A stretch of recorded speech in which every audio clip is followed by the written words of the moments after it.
Le vibrion colérique, Vibrio cholerae, est une bactérie en forme de virgule responsable du choléra. Extrêmement mobile, comme la plupart des vibrions, il se déplace et se multiplie dans l'eau à toute vitesse. Le vibrion se cache dans les selles des porteurs sains, des malades et des convalescents. Il peut vivre ainsi à l'abri de 7 à 14 jours.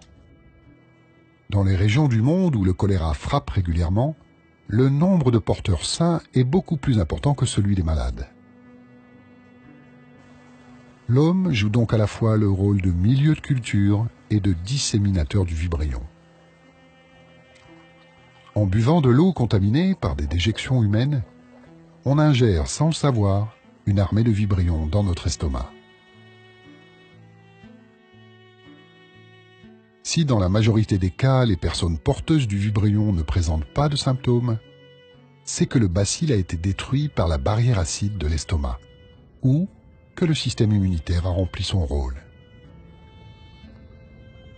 La contamination est donc aussi une question de quantité. Il faut des ingestions massives de vibrions pour tomber malade. Après le passage de l'estomac, les vibrions se multiplient dans l'intestin grêle. Ils sécrètent alors une toxine qui provoque une série de réactions biochimiques.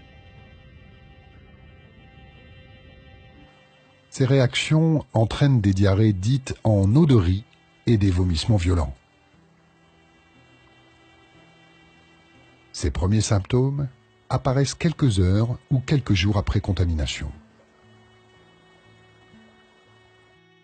La déshydratation est spectaculaire.